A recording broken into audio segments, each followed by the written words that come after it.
Hey, Red Clay Rambler fans, it's been a wild year, and I want to thank you for spending your time with me, listening to world-class artists speak about their lives and creativity. It's an honor to do this work, and I appreciate you choosing to listen week in and week out. As we wrap up 2020, I need your help funding future episodes. I'm not on a major network like NPR or Gimlet Media. I'm a one-man operation, and I depend on the support of my listeners to keep the show going. I know this year has been tough for a lot of folks, so for our fall fund drive, I've keeping my requests simple. I ask that if you're able, you commit $4 a month to the show. That's only $1 an episode to keep you inspired and connected to the greater ceramic community. I've got big plans for 2021, and your support now can help make those plans a reality. There are 2 easy ways to donate. One through the PayPal portal at talesofredclayrambler.com/donate, or you can make a monthly pledge at patreon.com/redclayrambler. If you join Patreon today, you can access perks like t-shirts, water bottles, and other podcast swag, as well as having access to the Patreon-exclusive Tales from the Vault podcast, which features remastered episodes that are no longer available on major podcast apps. As always, thanks for listening, stay safe out there, and let's get on with the show.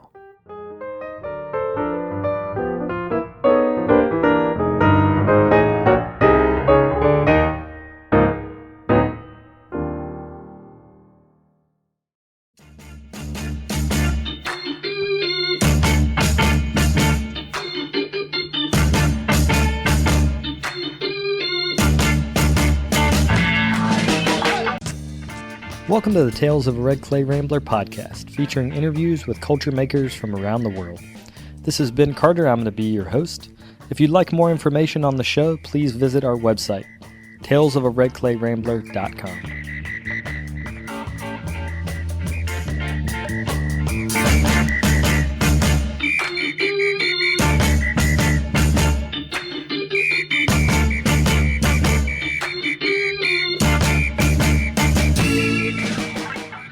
Welcome back to episode 353 of the podcast. Thank you guys for tuning in.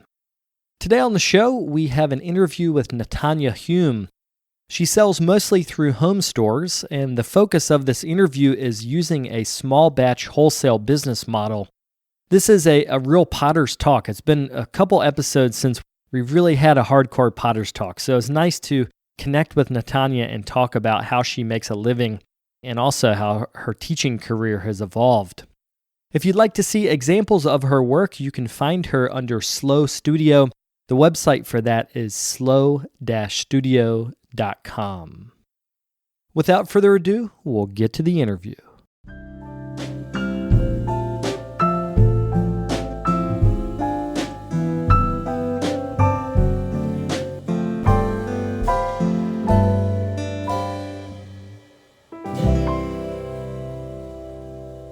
So let's start off talking about small batch wholesale. Can you first explain what that is? Yeah, it's I work with a couple, like a small handful of independent little home stores, and probably between like maybe 8 and 15 at any one time. And they're all run by individual people in different places in the country. And they're just, I really like it because it's really personal. They each have these little stores, and they're really beautiful. They carry stuff that's very similar to my aesthetic, and so it's like a very nice mutual support feeling we have. They're excited for me to do well, and I'm excited for them to do well, and they kind of know what their customers like, and I'm always flattered that it's things that I make. And so they send me orders, and I make the work, and I pack it up and ship it off. And I don't have a lot of correspondence going on, how I might with like individual retail type people. Because I have limited time since I teach also full time. So I like to be in the studio making stuff when I do have that time. And so, yeah. And I also can keep it small and handleable. You know, I don't feel like I have to do huge runs of things. They order sometimes like 30 cups, which is, you know, kind of a smallish amount. And I can give attention to each cup, and it's like a nice setup. So when you're starting a business based off the wholesale model, you have to be able to present to the home store, the gallery, whoever's doing the order, you have to present to them what you make. So when you're initiating a relationship, how do you start that relationship? Yeah, it's kind of interesting. At first, I made a list of any kind of cute home stores that I came across, mostly online. And I had a little book, and I would email each one with my introducing myself and a link to my website. And I got a few bites that way. So it was really like, I mean, I didn't really know what I was doing. It was just, whatever. And then now I'm at the point where actually people approach me, which is kind of nice. And it just seems to happen. It's like this weird karma thing. It's just like I have a bunch of orders, kind of like feeling like I'm behind, get caught up, and then there's a lull. And then sure enough, something will come along. It's like, I don't know what it is. It's a really good kind of pace. Lately, there's been a few coffee shops that I've made work cups for the shop, but also to sell in their stores or online. And then that I think has also kind of organically kind of word of mouth, or they see, I don't know what. So, at this point, I guess like somebody sees something somewhere and then, or tells somebody about something, and I'm small enough where that's just perfect. And part of that cycle, because I worked in a pottery that we did a lot of wholesale as well, and the cycle is slightly off from what I originally thought it would be. So like if you're going to sell the pots for Christmas time, your rush is probably in like September, maybe. Yeah. And even experienced people with independent shops still don't order early enough for me. Like they're like in October, and I'm like, oh, if this was only in August, this would be so perfect because I could really just, have the great. So, but then it's on me too, because I always think, well, in the, summer, I'm going to send an email, like be thinking about it now, but do I ever send that email? No, I do not. But yeah, it's the timeline it's just so long, especially if, like I said, I'm working full time, so teaching, and then I have my pottery practice, and so I need even more time because So I'm always trying to. That's a balance I'm always trying to strike and figure out the best way to do that. And so one of the real positives as a potter doing wholesale is you get paid up front. That doesn't necessarily mean that it's still easy to figure out what your cost should be. So can you talk about figuring out what your wholesale cost and the price you're going to charge the store is relative to what their retail is going to be when they sell it to the customer? Yeah, well, I just go by the rule of thumb. I think that's pretty general, that whatever the wholesale price is, the shop will double it, which I think they generally do. And so I've really just done a lot of research on similar type ware and what that seems to be selling for. I don't know if that's necessarily the right way to go. I mean, I think I've also taken into account my expenses, and it seems to make sense. I mean, all this I could do better. I could really have like concrete numbers. I could have Excel sheets, like I know, but in general, I try to just keep an eye on like how much these kinds of bowls go for, or and there's a lot of variation. But in general, I mean, I feel like handmade cups usually between like $32 and $40, depending on the cup and how much, decoration there is, or how much, like what kind of cup. Is it an everyday cup, a fancy thin porcelain thing? Like, do you know what I mean? And I just try to be competitive. And that's your cost, or is that the retail and you're taking half of That's that? the retail, and then I would take half of that. Okay. I did just raise my wholesale prices for cups $8 recently. It's a big step. That's very exciting. So anyway. It's funny how like I recently raised my prices as well, and I really like fretted over it. I thought about it. I like calculated the numbers. I was like, are people going to pay for this? And I don't think people notice at all. No, I don't think so either. I mean, if you're the person making and selling them, it just seems like such a big thing. But yeah, I mean, especially if it's $1 or $2. Sometimes I think like for bigger items, I think this nice big fruit bowl that's like a centerpiece on a table, would I pay such and such for this? And then it's like hard too, because I'm a cheapskate. Like I'm hopefully not selling to me. So it's it's a real balancing act. But I feel pretty comfortable with my prices now, and it seems to be working. I think the shops like them, and I don't think they're really under or over. I think they're pretty reasonable, for what it is. So. What do you notice about the home sale market in general, like selling through that venue versus selling through a gallery where they maybe only sell ceramics? Like home sale venues tend to have more products, of more variety. So can you talk about like the pros and cons of that?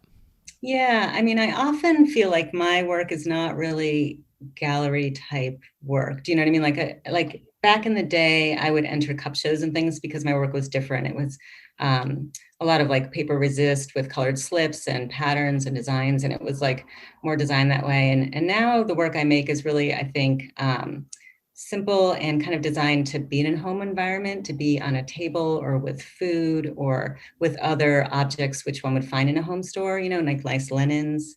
I love linen, and things like that. Do you know what I mean? So I think that my work really goes with that kind of environment, maybe more than a gallery. Although I have had work, like vases and things that are a little more, I guess, like high-end-ish things in some galleries. But the home stores, I think, are my niche. So I'm sticking with it.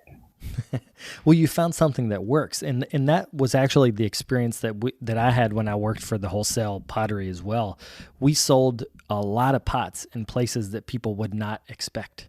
They would be like small shops. We did really well in St. Petersburg, Florida, which we would just send like boxes and boxes of pots every year, like hundreds of pots to these galleries that no one in the clay world had ever heard of, because the way we had positioned ourselves is that we were one of the potters in a store of maybe 40 makers. Only a few of those were pots. Most of those were glass. They were linens, like you said. They were other things. And that seemed to really work well. Right. Because I don't think that my work is like clay for clay's sake, but more right to go in an environment. And actually, I'm thinking of like the coffee shops I work with. That's another kind of niche because they are paired with coffee, and it's not necessarily that you're just buying the cup for the cup, but you're buying the cup and also because it goes so well with the aesthetic of the coffee shop, and I've worked with coffee shops that want their stamp on the cup, so there's like a lot of pairing of things. I'm actually, my latest thing, which I keep talking about it and I haven't done anything about it, but I make little cream pitchers. And just recently I was like, these would be great for maple syrup. So I'd love to get with some maple syrup sellers, people who, make their own maple syrup in Vermont, and have like a pairing that way too. That would be fun. But have I done anything about it? No, I have not. So someday soon or not so soon, that will happen. I hope so. You mentioned that you were making work before that was highly decorated, and I would imagine that maybe more time intensive as well. When you transitioned to Wholesale and making a work that was more streamlined in the making process, can you talk about how you sustain yourself intellectually? Because I think when we're obsessed about the individual, I know for me as a decorator, when I obsess about the object, like I can get really fixated on one mug, but when you're selling Wholesale, it's not about one mug. It's about like, how do you make 30 or 40 or, whatever the store orders. Right. Well, listening to podcasts like Tales of a Red Clay Rambler is key. But I really enjoy the process when I get into a little bit of a Zen groove, a little music playing in the studio and all my balls kind of set up to throw in a pile and just like sit down at the wheel with enough time, not rushed, right? And just really enjoy the process. And I'm not too fussy about all the details. I like a straightforward, simple process. So, with each cup, I actually like measure it on my hand. And so each batch will match each other, but not always like, I guess it's a similar place in my hand, but so it's kind of like little families of matching, objects, whatever I'm making at the time. But I do listen to a lot of radio. I like a lot of talk things while I'm working so that my mind can kind of like chew over different things. I was interviewing someone the other day who was talking about the role of conscious thought and unconscious thought in the making process. And this was relative to the Mingei philosophy, like the idea that being super conscious about today I'm going to make art, that like that thought doesn't actually help. It can sometimes like stagnate the creativity actually, like that it's too much self-consciousness. Yeah, I don't do well with that. Yeah, I often have ideas for like new things. So for a while I was doing like gold decals on my work, which is fun. And I still like the work I made, but then often the thing that really catches on just happens by itself on the side, So I got a few different bags of different clay to just kind of try out, just like without even really thinking about it, just kind of like picked them up while I was getting clay. And one of them is just like really beautiful and it works with all my glazes and I love it. And a couple shops already are like, oh, this is great. And And I just didn't really even intend for that to be the new thing, you know?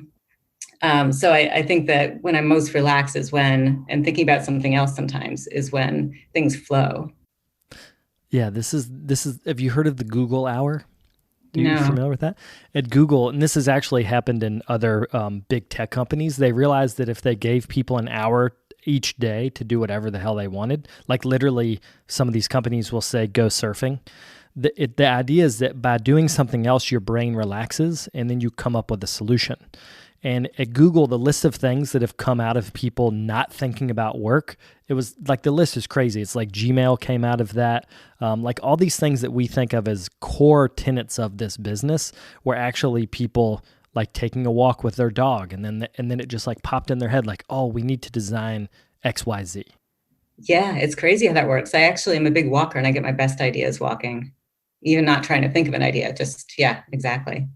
And I often try to spend some time with my students trying to get them to not necessarily think about something else, but at least to relax and get into like the space, you know. And they're so used to arriving at classes and having to put out and talk and do well in tests, and like it takes a while to kind of like have them relax and like listen to some music, you know. And then usually by the end of a trimester, they really have grown without necessarily trying to grow, you know.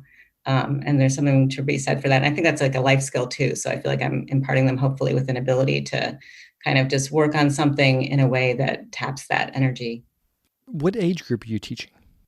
High school, all different grades. So The pandemic has happened, so you've had to change the way you teach. You don't get as much. In fact, you're not getting any FaceTime right now, right? no, we're remote. We were in person up until before Thanksgiving, and now we're remote.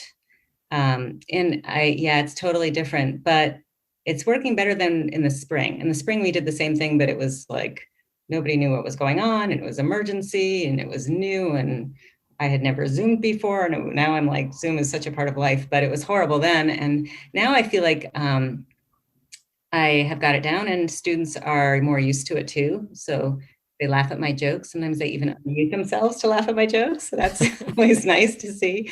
But we have something called a virtual notebook. So they post photos of what they're working on, and I give feedback. And then we also have breakout rooms. So I meet with each student and talk about, or a couple, sometimes in pairs of students, and talk about their projects and what to do. And I mean, it's not the same. I also have a document camera, so I can do demonstrations on the screen. I mean, it's definitely not the same as in person. But it's better than nothing. Can you talk about keeping a student's attention through a digital interface? Because this is, I've been talking to a lot of people about teaching through Zoom, and I think the main thing is distraction. Like students are easily distracted.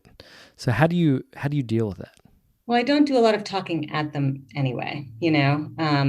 So in my classes, I usually have a few points to make in the beginning of the class, and then they work for most of the period. Or during critique times, they have breakout rooms in small groups, or if it's a small class altogether, and they need to contribute. But sometimes when one person is talking, others will zone out. So that can be tricky. But I just feel like Zoom is not a great place to talk at people. And I know that obviously other disciplines need to impart information. But the more they're asked to do something, I think the more engaged they're going to be. So, and they seem to really enjoy the time working on their art when we're on Zoom. You know, I say you have to at least have like half your head visible.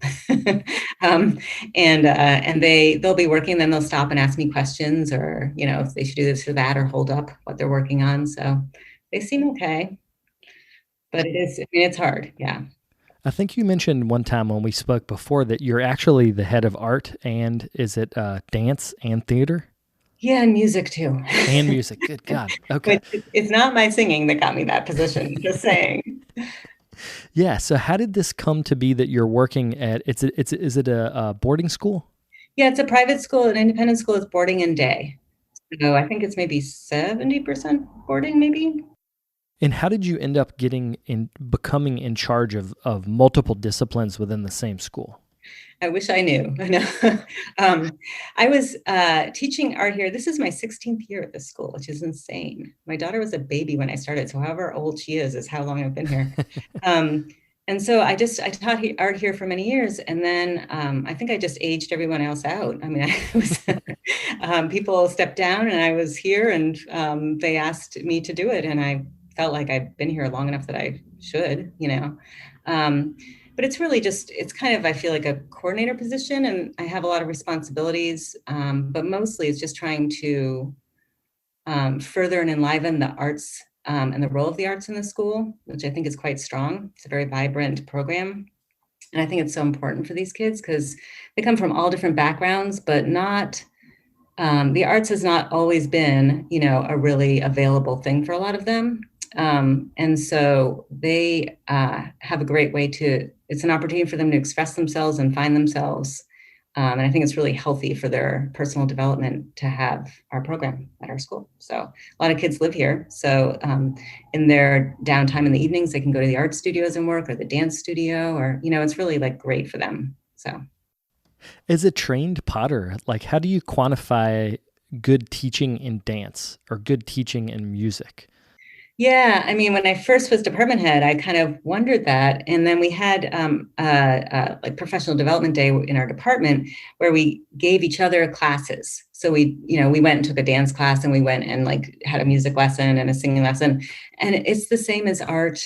They have like the standards, the pedagogy, the ways to do it, the basics that you learn first. And then there's like level, you know, it's the same. We just don't know about it if you don't take the class, right? So even with the singing, there was like charts, and it was amazing. At the end, I was like, wow, maybe I can't sing because I never learned to sing. That's an interesting idea that most of the arts are skill-based, because I think of clay that way because I'm a potter that I've refined skills. I have not thought as similarly about music in terms of singing. Like I have a friend that's a guitarist, and so he talks about that, like refinement of skill over time. But I guess that does translate. Like anything that's skill-based, you can teach because you're already teaching a skill-based medium.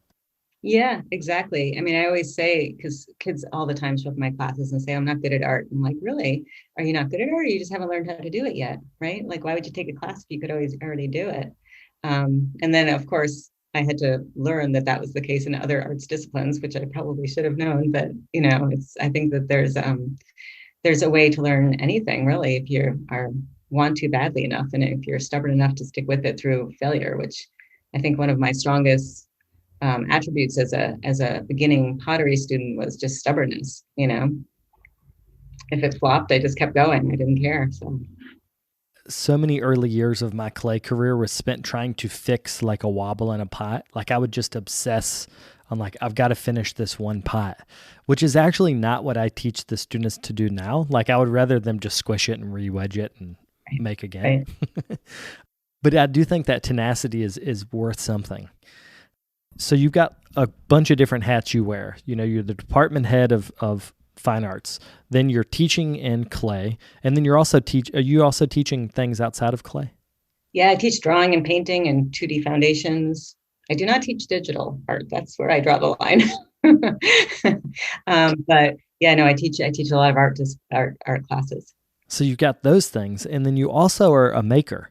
So can you talk about the cycle of a year? Because like you obviously have to teach when school is in, but when school's not in, is that when you're mostly doing your making? Like, how does your work cycle go?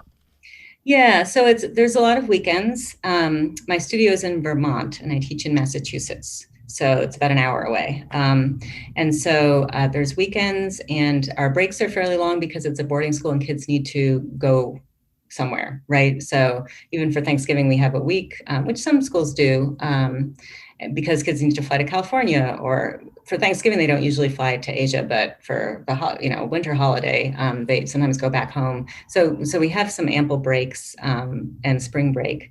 And then in the summer, obviously, a ton of work gets done in the summer. So yeah, I mean, it's just, I think that it kind of suits me because I am just hyper.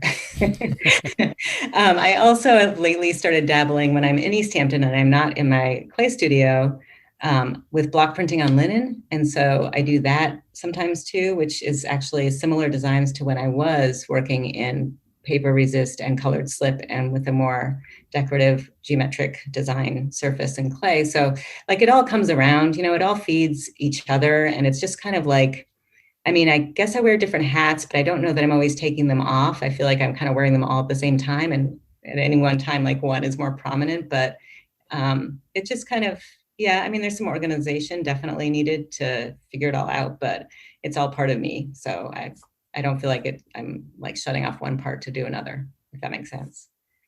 How do you deal with stress? Like when you have deadlines looming, the semester is getting ready to start, or I guess the trimester for you guys, like how do you keep it, how do you keep it together? Yeah, I mean, it's nice to think I do keep it together. So we'll just go with that premise. But but I mean, I think I overplan. So there's a lot of making of lists and using my phone calendar, like a lot of aids, to keep everything straight. I put like, I'll put a little thing like if I need to make a phone call, put that in my phone, like everything, a lot of like kind of scheduling of stuff. But I also always leave time for walks, because if I'm like freaking out, overwhelmed, stressed out, and I walk for an hour, no doubt about it, I come back with everything straight about how I'm going to accomplish everything, and also just feeling more calm and settled. It's kind of an oxymoron, because like sometimes I don't feel like I have time for the walk, but at the same time that will actually solve my issues. So I walk a lot. I used to bike ride also, and I do some of that in the summer still, but walking and dog walking, it's kind of a time consuming way to get exercise, one, and also to settle down and kind of, but I guess any kind of therapy-ish type activity or self-care thing takes time if you're going to do it right. So Do you feel like that being intellectually challenged through teaching, like having students ask you questions, do you think that's a counterbalance to being in your studio and having that be a solitary thing? Or like, how do you balance sort of your quiet times by yourself and then your extroverted times when you're giving out a lot? yeah, I mean, I definitely need both. I'm a little more of an introvert probably than I seem when I'm at work. So I definitely like the time in the studio is like totally necessary. But I think it's not so much my students asking questions, although engaging with students is kind of like a more extroverting activity, but it's not maybe as creative as it would seem. Do you know what I mean? Like making my class curriculum is kind of creative, which projects I might do, but also coming up with new initiatives for the department and new programs. And like we have like something called an arts concentration, and that was really interesting to figure out how kids were going to maybe meet that. And do you know what I mean? So like, so that's, I think, where my kind of professional creativity manifests maybe. And I guess that's in the summer or, over a holiday break when you're doing the curriculum for the next term. I mean, when I have time, and but also sometimes I get excited about an idea and I don't really have time to do it because I'm doing everything else too, but I do it anyway. So one of the things about your work that I find to be interesting is it's very minimal in its form and decoration, meaning like the decoration is dictated by the form. Like it is matched. I don't know how to say it. Like the pots appear to have a skin. Like it's not like glaze on top of a form or a texture. It's like one thing. So in that design style or that aesthetic, how do you think about a new idea? Because we just talked about like if you have a new curriculum idea, but let's say you got a new idea in the studio, like, oh, I want to play with the texture under this glaze. How do you give yourself time within this busy schedule to just like goof off to try to figure out the best solution? Yeah, that is actually something that's really hard to find. And I often have ideas that I'd like to try, and they are on the back burner for so long before I get to do it, but often in the batches of things that I'm doing, often it will be like a tweak. Like I'll make my 20 cups that I need to make, and then I'll make 3 or 4 extra with an idea for a different little handle, or maybe I'm working in one kind of clay and I have an idea for another form I haven't tried yet in that new clay that I just discovered. So after my batch of cups, I'll make a couple of those other things, or the vases I have in the back of my head. Do you know what I mean? So sometimes they're kind of tacked on to the end of a making session. But I have sketchbooks full of ideas, and that's when I'm down in East Hampton, away from my studio. and I have some downtime, often I'm sketching ideas and planning. And so I have like the ideas I haven't tried yet are backed up. There's definitely a backlog of those. So one day, I don't know when that day will be, but one day, who knows? So with the transients or the compartmentalized studio life where, when you're in your studio, you're mostly working, and when you're at school, you're, only teaching. You mentioned that Sketchbook is kind of your, in between. It's the way to keep those ideas in your head. How often do you have ideas, or do you have more ideas than you can make? Or do you tend to actually like finish the idea in the sketchbook with a drawing, do it all out, and then realize I don't actually need to make that? It just lives in the sketchbook. It doesn't need to live in clay. Yeah, that definitely happens. It's funny how I kind of forget sometimes. So I'll work out an idea in a sketchbook and I'll think, I'll try that sometime, and then I might forget about it. And then it's happened before where I make something new in the studio. And then I realize, wait, did I draw a picture of this? And I'll find it in like a sketchbook, like an old sketchbook, like 2 years ago. And I'll be like, oh my God, I'm so smart. It's so good that I made this thing that I thought of, but I thought that I just, it occurred to me when I was in the studio, just like off the cuff. Um, but uh, but I don't really make everything. The sketchbook is a thinking place, really. So I might think of a design, but I also sometimes make lists of directions I want to go, or I actually have like a whole kind of I wouldn't say line is too big a word, but many ideas for lighting, which I think would be really fun to make one time and get into.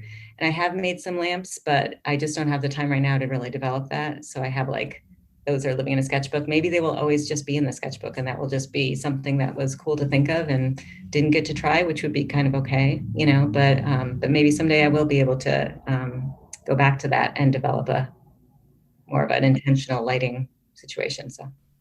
I noticed on your website that you often name the bodies of work that you're making. Like it'll be like winter was one of the names. And that was I believe that was white clay with white glaze as well. So when you're thinking about marketing to the end, buyer, do you think that by naming it, that it helps, like who does that help? Does that help the shop? Does that help you market to the person that might buy it? Who is that for? Yeah, that's a good question. Honestly, it might just be for me when I'm talking to shop owners, because it was getting like a little confusing about which glazes would go on which clay body, because I have like my style is where half of the clay body shows and then half is glazed, or a little more than half. So there's kind of a two-tone tonality thing going on. And I just take a lot of pictures on all my walks also. And so I noticed that that a lot of the combinations that I had could be kind of paired with a picture of a color tone that I came across on my walk. And then I was like, well, I should just name them. Like birch is, my white glaze on my dark brown clay body.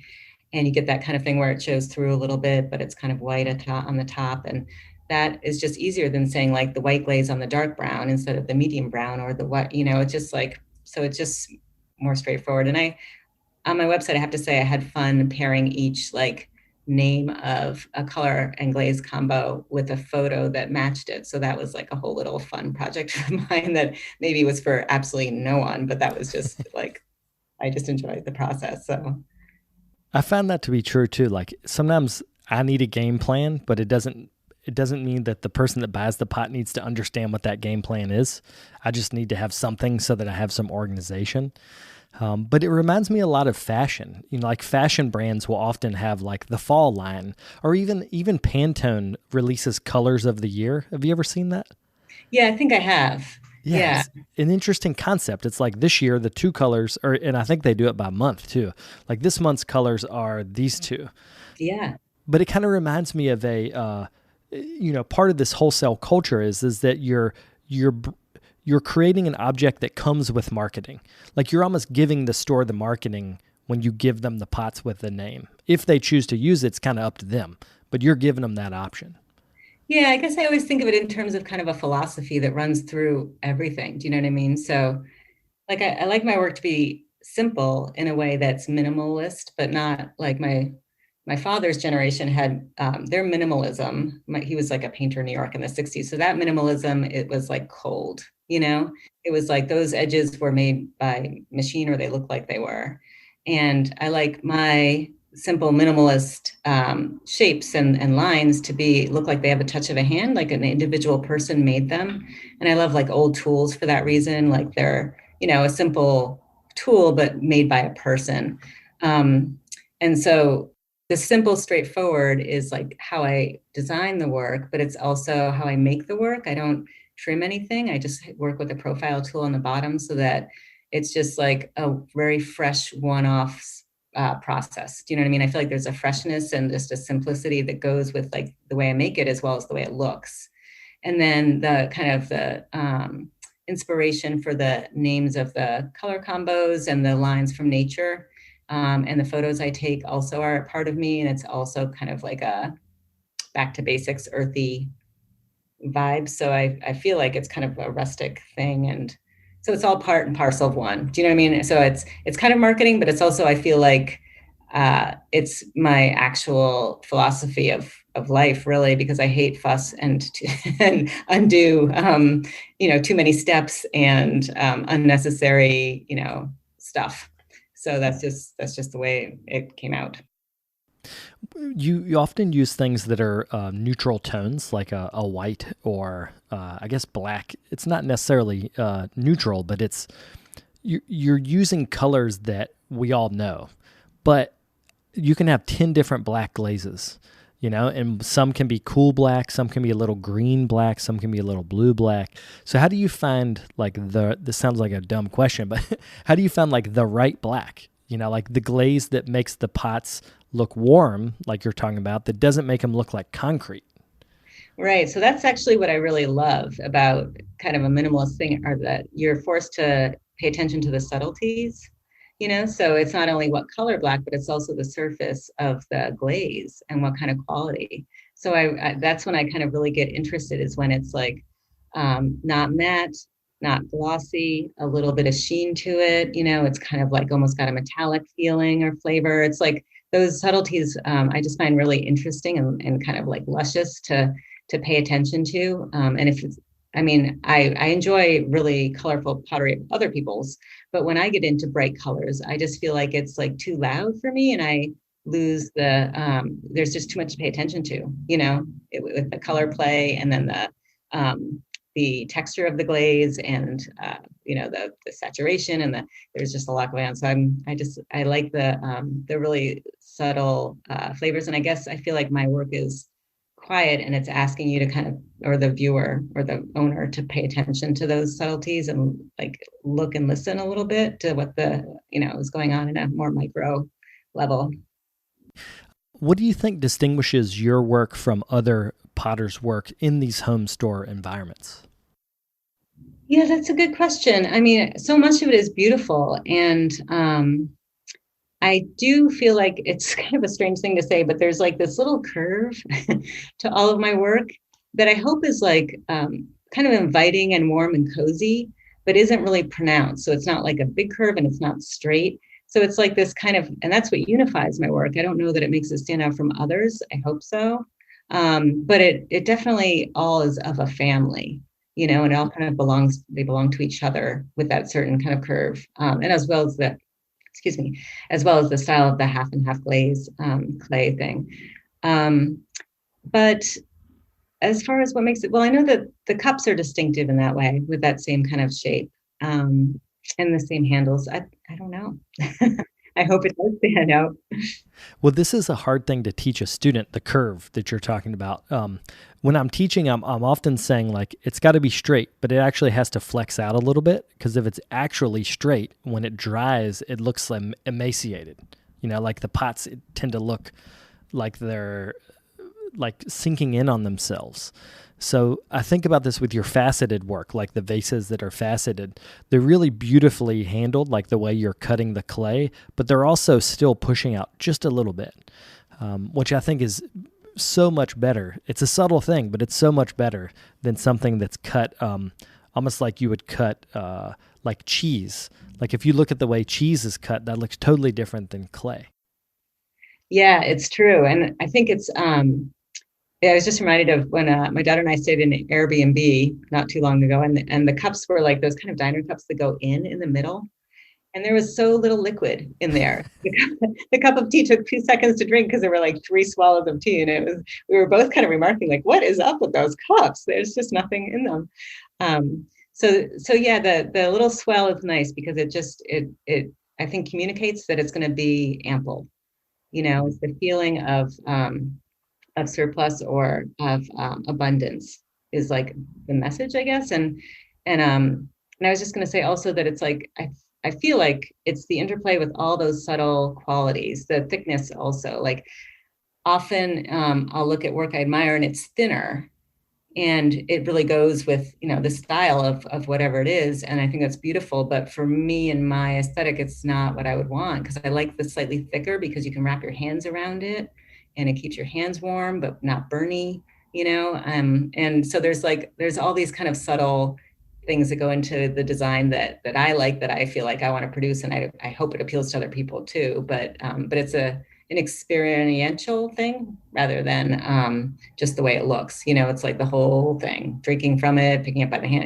I mean, obviously that's potters talk about that a lot, but the way it looks and what it communicates to the viewer, I think, is not just like about the qualities of the cup, but it's also just about what the experience is going to be like using it and the way you want to live, really. My dad is an obsessive collector of art, and I'm always interested in what does he see. Like when he sees an object he wants, I've even asked him, like, can you explain how you bought? Because his taste is like so varied. He'll have one painting that does not look at all like the other painting, but they'll be right beside each other in the house. And one of the things he talks about is that he just has this feeling, that he has like, if he can connect with an object, he will more than likely buy the object if he has the money. And so what you're talking about is that you have this personal connection to all these decisions you're making, whether that's thickness of clay, sheen of glaze. And I think as makers, we just have to trust, like, someone will see that. Someone like my dad will look at it and go, yeah, that's the one for me. But that's an act of faith as a maker, that if we make what we like, someone else will like what we like. Yeah, definitely. And you just never know. I guess I think of it as like this is getting a little crunchy. Oh, we can get crunchy. All right, we're gonna get a little crunchy. I do kind of feel like it's almost from like heart to heart. I just, I guess I can articulate like how I design my work if I think about it, but it didn't really come from my brain in terms of an intellectual decision, or set of decisions. It was more like, what feels good? What do I think would feel good to other people, and what feels good to me? So in that way, it's kind of like, it's a communication of like an emotional thing rather than an intellectual thing. And I luckily, I feel like it does work, but I think that anytime something's really expressed with heart, there's going to be somebody out there that also responds. Of course, the trick in like an actual business with wholesale things for retail or shops is like how many of those people are going to be out there to respond in the same way, or to kind of get what you're trying to express, and feel that same emotion or have the conversation, but it's definitely like a heart to heart thing rather than a head to head thing, I think. Well, this totally makes sense to me, and this is a conversation I've had with other potters in different times about my own work. Like, how does my intention reflect in the objects I make, and can people recognize that or not? But do you think, like you mentioned, that this feels a little crunchy to have this conversation, meaning like that it feels like, I don't want to put words in your mouth, but almost like a little hippie, like it's philosophy as much as it is aesthetics. Do you have these conversations with the people that own the shops? Like, do you feel comfortable talking about these types of things with them? I don't know that I have really. We have conversations for sure, and some of them are so sweet, and we have a lot of kind of side conversation back and forth in our emails. But I don't know that I've really. I think it's a little bit implied though, because on my website, I say the reason that I named my line Slow Studio is kind of to be or it has to do with the slow food movement and just slow living, which is kind of a thing, right? And so the idea that anything that's really going to be beautiful or flavorful or really meaningful in a deep way is going to take a natural amount of time, and you can't really rush it or mass produce it. And so I think a lot of the shops that I sell to have that same philosophy and embrace the kind of slow living. And there's a lot of kind of this similar verbiage used even. And so I think there is kind of an understanding that we're working with a similar, in a similar playing field kind of thing. Is that right? Or from a similar kind of base of a philosophy. So although we haven't really maybe talked about it, I think that it is implied. I feel like food, I'm glad you brought in the slow food movement. One of the areas that I think your aesthetic can really work is with chefs that want to plate food, like in restaurants. And I think because of that, buyers also want their food to look on their table like the chef that prepared it when they went out at a fancy restaurant. So there's like an interesting connection there, between sort of the minimalism of let the food shine versus the pot shine, and how they might want that in their home. The buyer might want that in their home every day. Yeah, I think it's the same kind of thing where other work that I make can live on a table with other things, and it's not maybe just always a centerpiece, but it's a nice addition. And so I think it's the same with plates and food. I have some amazing cooks in my family. I'm not one of them, but I make the plates for the amazing cooks. And it's really fun to see like when there's hours slaved over, or not slaved over, but when somebody takes hours to make an amazing dish, it is really fun to put it on a beautiful plate, or a plate that complements it without necessarily the plate being the thing you're looking at or experiencing. So I don't mind kind of taking a back seat sometimes to the feature film, the featured activity. I actually just made a cake plate for somebody who is a stylist. I have to send that soon. Just remembering, I think they came out of the kiln a few days ago. But I really like looking at food magazines for the styling and the ceramics. And some of them are just beautiful. And I have an old acquaintance who's a food photographer, and her work is just gorgeous. It's just beautiful. So there's all those textures and colors that are kind of like natural and earthy, and it's just, yeah. So I wanted to bring into the conversation your studio, which you mentioned that you guys are building a new studio, or expanding a studio in Vermont. Yeah. Can you talk about that? Like when you're starting fresh and you're building the studio you want, because so much of us, we just have the studio we have. It's not the studio we want. So can you talk about building the studio you want? Yeah. I have had the studio I had for a long time, just different permutations. I had a space in an old mill building for a long time. And right now we bought the house a few years ago. So we're doing work on this old farmhouse. Right now I'm in the sun porch, which is tiny and not ideal in many ways. But the new studio is my dream studio, which I've always wanted. So it's very exciting. And the design of it has a loft, right, for packing materials, lots of windows so I can look out. There's gonna be a little apple orchard one day. But I like to see woods and nature for when I'm working. I just feel like that's just like the best thing. And a little porch, because who doesn't love to sit on a porch, right? So it's got all the things I love. Yeah, a wood stove, a kiln, and lots of shelving. No sink right now, but it's right near the natural spring that the people who built the house in the 1800s used for their water. So in the summer, I can get a suction going on a pipe and have water come in. I mean, a hose. So I can have water coming in on a hose that way, but not in the winter. So some concessions had to be made, but.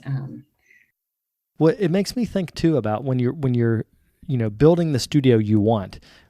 You're building something that's an extension of your philosophy. Like you mentioned that a porch is as important to you. We didn't say this, but like it's important. So it's almost like, I need a kiln. Well, I need a porch because I need to be able to sit and relax while I'm doing it. And it makes me think about quality of life. Like, how do you establish quality of life? Because you're obviously a very busy person. You know, you're switching back and forth in your role between a teacher and a maker and, you know, and a parent and a human being and all of that. And I think if we don't make time to sit on the porch, if we're not conscious, like, I've got to slow down, I know for me, it can just be, it doesn't work well. Like my pots start suffering because I, as a human, am too anxious or too whatever. Yeah, I think rituals are really important, and I guess kind of routine. But and despite all my work with coffee shops, I really like tea.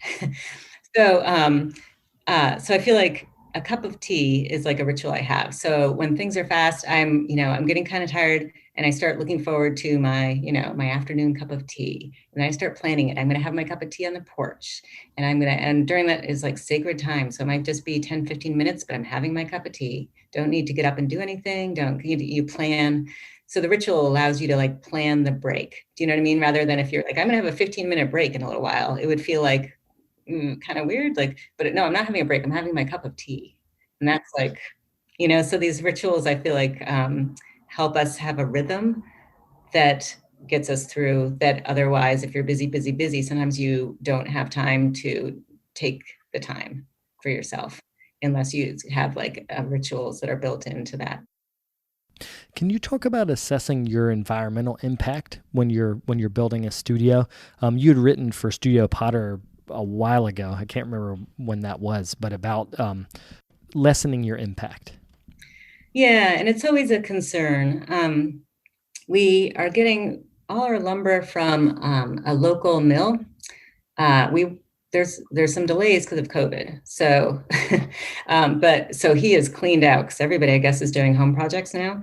But that's that I don't know that I feel like that's more sustainable. I haven't really, crunched any numbers, but the wood comes from his land, and he mills it and he sells it. So there's that. For a while, I did have a setup where all the electricity I was using for my kiln was from sustainable sources through a program.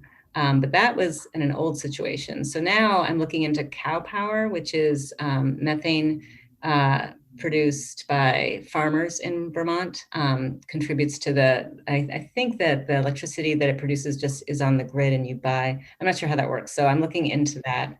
But it's like nobody's clean. There's no 100% clean way to do anything. And you just try to do the best you can and lessen the impact as much as you can.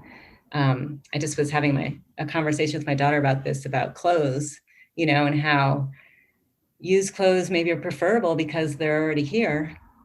They weren't made sustainably either. So there's just a lot to think about in every little thing if you go down that rabbit hole. And so I try to keep a balance between wanting to live as lightly and make as lightly upon the earth as I can, and also being practical and what is really doable and sustainable in a personal way as well as in an environmental way. Do you feel like because you have the farm or the studio on a large acreage that is beautiful, I assume. So do you think because you're actually seeing that you think more about environmentalism than, say, when you're teaching and you're in town at a school? Definitely. I mean, even when I'm up there, like, the garbage, like what kind of garbage is it? And here at the school, there's just a big dumpster. There's not a lot of compost opportunities, although we kind of make them like, casually on the side. But I think it's just so much closer to the land, really, and what's going on in nature. So you think about everything, and also I think you use less. Like we grow a lot of the food that we eat, and this year we really tried to focus on canning and preserving, because in the past it's been kind of a casual on the side thing, and we've had too much produce and had to give it all away and like not really being organized about it. But I would like to get to a point where we're really, good at that and growing more of our food, and going to plant some apple trees, and really trying to have a closer circle of use and reuse. But definitely I think about it more up there for sure. Yeah, when you're in a rural area, like I live in New Jersey, I'm close to big cities, but I'm actually in a pretty rural spot. And so I think more about farming because so many of our neighbors have farm stands. Like there's these small farms where you can, in the summertime, we can get almost all of our produce from, within a 10-minute drive of where we live, which is interesting because we're only an hour from Philadelphia and an hour and a half from New York City. So it kind of makes me think about for environmentalism in terms of like our greater society to accept it, some of it is just proximity. Like how close can you be to freshly grown food and how easy is it? Because sometimes people they just want to do what's easy. Yeah, it's true. And I actually was just reading an article about some people who are starting like urban community gardens in a place in Florida. And I know that people are doing that other places too, like taking abandoned lots and making them into little food plots, and that is pretty exciting. I think that's really interesting. But yeah, we live around a lot of farms also, but they're mostly cattle because the soil in Vermont is like, there's just a lot of rocks in Vermont. So we were driving and my daughter was like, what happened to the cows that used to live here? Because it's, winter now. And I was like, well, I think they went to a slaughterhouse, I don't know that those cows are any, and it was just kind of like an eye opener for her. She's like, wow, okay. So there's like this cycle of what we eat and what we need and where did it come from? And it just, it's nice to be closer to the source though, for sure. I'm always impressed by how really you don't have to get very far out of a city before you run across farm stands and farms and more rural, kind of amazing, really. So to wrap up, can you leave both your website and social media so people could get in touch with you? Actually, I was just thinking the other day how one of the first shops I ever had anything to do with is Take Heart in Austin, Texas, which is so cute. And this was a long time ago. And she was like, you might like Instagram. And she created a monster. She did not realize I really love Instagram. So on Instagram, it's slow.studio. And my website is slow-studio because Slow Studio was taken in both those things, but slow-studio and yeah. Well, thanks so much for taking the time to do this. I appreciate it. Thank you. It was a lot of fun. I enjoyed it.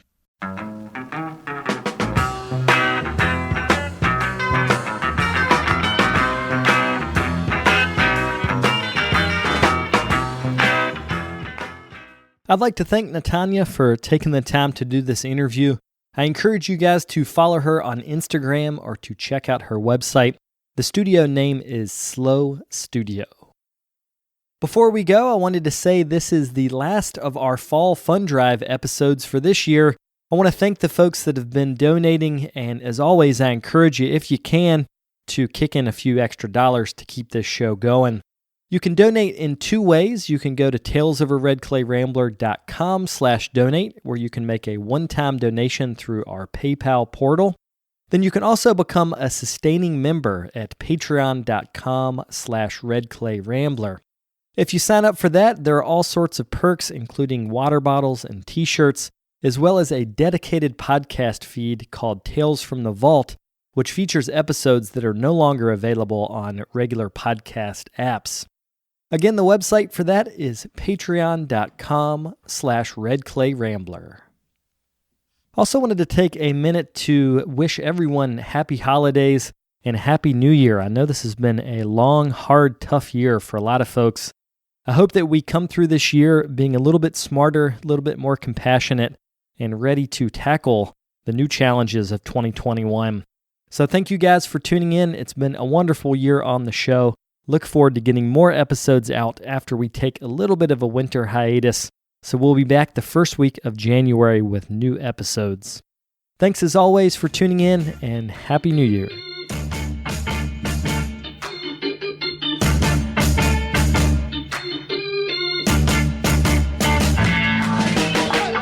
If you'd like more information on the artists on the show, or if you'd like more information about the workshops and events that I'll be having in the next couple months, you can follow me on Twitter, Instagram, and Facebook under Carter Pottery.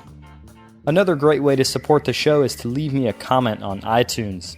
To do that, search Tales of a Red Clay Rambler under iTunes Podcasts, and you'll find a page that's linked to our show. Thank you guys for the support.